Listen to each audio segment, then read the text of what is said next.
Hi hello welcome back to my channel Sonu Juhi's kitchen. ఇవాల్టి వీడియోలో రెగ్యులర్గా చేసుకునే విధంగా కాకుండా రాయలసీమ స్టైల్ పులగం టేస్టీ అండ్ స్పైసీగా ఉండేటువంటి చెనిక్కాయల పచ్చడి.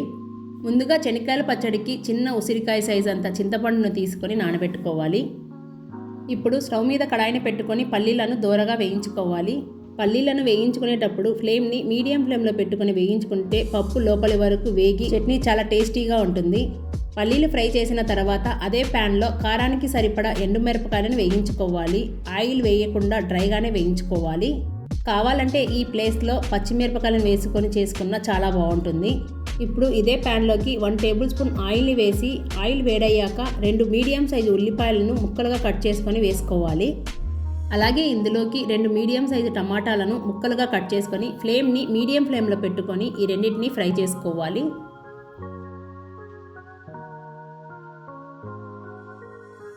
ఉల్లిపాయ టమాటా చక్కగా వేగిపోయింది. ఇలా ఈ విధంగా ఫ్రై చేసుకుంటే సరిపోతుంది. పల్లీ చట్నీని మనం రోటిలో దంచుకొని తింటే టేస్ట్ చాలా బాగుంటుంది. ముందుగా ఎండుమిరపకాయలను వేసుకొని మెత్తని పౌడర్లా దంచుకోవాలి. వేడివేడి పులగంలో కమ్మని నెయ్యి చెనిక్కాయల పచ్చడితో తింటుంటే చాలా అంటే చాలా బాగుంటుంది. మీరు ఎప్పుడైనా ట్రై చేశారా? చేసుంటే తప్పకుండా కామెంట్ చేయండి. ఎండుమిర్చి ఇలా మెత్తని పౌడర్లా దంచుకున్న తర్వాత ఇప్పుడు వీటిలోకి వేయించి పెట్టుకున్న పల్లీలను వేసుకొని ఎండుమిర్చి పల్లీలు మెత్తని పౌడర్లా అయ్యేంత వరకు దంచుకోవాలి.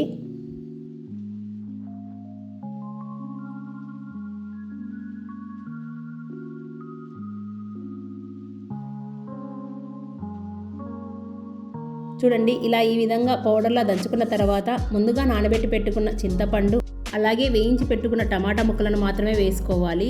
చివరగా ఉల్లిపాయలను వేసుకుంటే టేస్ట్ చాలా బాగుంటుంది. ఇప్పుడు ఇందులోకి రుచికి సరిపడా ఉప్పును వేసుకొని చింతపండు టమాటా ముక్కలు అన్నీ కలిసేలా బాగా దంచుకొని కాస్తంత నానబెట్టి పెట్టుకున్న చింతపండు నీళ్ళను పోసుకుంటూ దంచుకోవాలి. రెగ్యులర్గా చెనిక్కాయల పచ్చడి మిక్సీలో చేసుకొని తింటాము. అలా కాకుండా ఇలా రోట్లో చేసుకొని తింటే టేస్ట్ అద్దిరిపోతుందండి. మీ దగ్గర రోల్ ఉంటే తప్పకుండా ఈ విధంగా ట్రై చేసి చూడండి, మీకు చాలా బాగా నచ్చుతుంది. చివరగా ఉల్లిపాయలను వేసుకొని జస్ట్ ఒకసారి పచ్చడి మొత్తం కలిసేలా కలుపుకుంటే సరిపోతుంది. మరి మెత్తగా మెదపాల్సిన అవసరం లేదు. ఉల్లిపాయలు పంటికి అక్కడక్కడ తగులుతూ ఉంటే టేస్ట్ వేరే లెవెల్ అండి. సో ఫ్రెండ్స్, మీరు తప్పకుండా ఈ విధంగా ట్రై చేసి చూడండి. సో ఫ్రెండ్స్, మన రాయలసీమ వాళ్ళు ఎంతమంది ఈ వీడియో చూస్తున్నారో ప్లీజ్ కామెంట్ చేయండి. పల్లీ చట్నీ రెడీ అయిపోయింది. ఇప్పుడు చట్నీ మొత్తాన్ని ఒక గిన్నెలోకి తీసి పక్కన ఉంచుకోవాలి.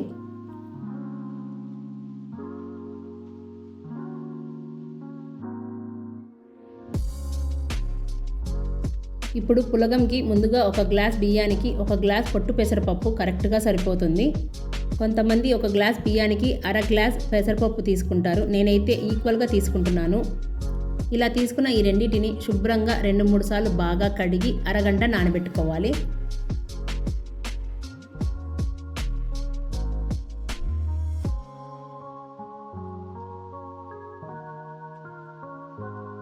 అరగంట తర్వాత చూడండి, పప్పు బియ్యం అనేది బాగా నానిపోయింది.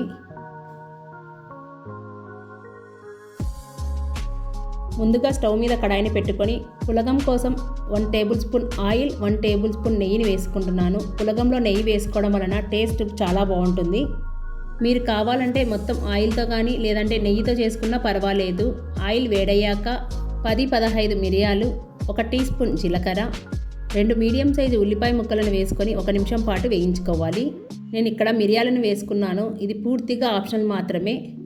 అలాగే ఇందులోకి కారానికి సరిపడా పచ్చిమిరపకాయలను ఇలా ఈ విధంగా కట్ చేసుకొని వేసుకొని ఫ్లేమ్ని మీడియం ఫ్లేమ్లో పెట్టుకొని 1 నిమిషం పాటు మగ్గనివ్వండి. ఇందులోకి ఫ్లేవర్ కోసం కాస్తంత పుదీనా కొత్తిమీరను వేసుకొని మొత్తం ఒకసారి కలుపుకోవాలి. పులగంలోకి కొత్తిమీర పుదీనా ఫ్లేవర్ చాలా బాగుంటుంది. అరోమా అయితే అద్దిరిపోతుందండి. ఒకసారి మొత్తం కలుపుకున్న తర్వాత ఇప్పుడు ఇందులోకి 3 రెమ్మల కరివేపాకును వేసుకొని ఉల్లిపాయ ముక్కలు మెత్తపడేంత వరకు వేయించుకొని 1/2 టీ స్పూన్ పసుపును వేసుకోవాలి. ఇక్కడ వీడియో క్లిప్ మిస్ అయ్యిందండి. ముందుగా నానబెట్టి పెట్టుకున్న బియ్యం, పెసరపప్పు మనం ఏ గిన్నెలో అయితే చేస్తున్నామో ఆ గిన్నెలో వేసుకొని 1 గ్లాస్ బియ్యానికి 1 గ్లాస్ పెసరపప్పుకి 4 గ్లాసుల నీళ్ళని పోసుకొని ఆల్రెడీ మనం వేయించుకున్న ఉల్లిపాయ, పచ్చిమిర్చిని ఇందులోకి వేసి మొత్తం ఒకసారి కలుపుకొని రుచికి సరిపడా ఉప్పును వేసి మరోసారి కలుపుకున్న తర్వాత రైస్ కుక్కర్లో పెట్టుకుంటే 20 నిమిషాల్లో రెడీ అయిపోతుంది. నేనైతే రైస్ కుక్కర్లో చేస్తున్నాను. మీరు కావాలంటే ప్రెషర్ కుక్కర్లో అయితే 1 విజిల్ వస్తే సరిపోతుంది. పులగం ఉడికేలోపు చట్నీ కూడా రెడీ అయిపోతుంది. వీకెండ్లో ఇలా ఒకసారి చేసుకొని తింటే చాలా అంటే చాలా బాగుంటుంది. రాయలసీమ స్పెషల్ వేడి పులగంలోకి నెయ్యి, చెనిక్కాయల పచ్చడితో తింటూ ఉంటే చాలా బాగుంటుంది. ఒక్కసారి ట్రై చేసి చూడండి. సూపర్ కాంబినేషన్ అండి పులగం, చెనిక్కాయల పచ్చడి. నచ్చితే తప్పకుండా ట్రై చేసి మీకు ఎలా కుదిరిందో మీ ఫీడ్బ్యాక్ని కామెంట్ రూపంలో తెలియజేయండి.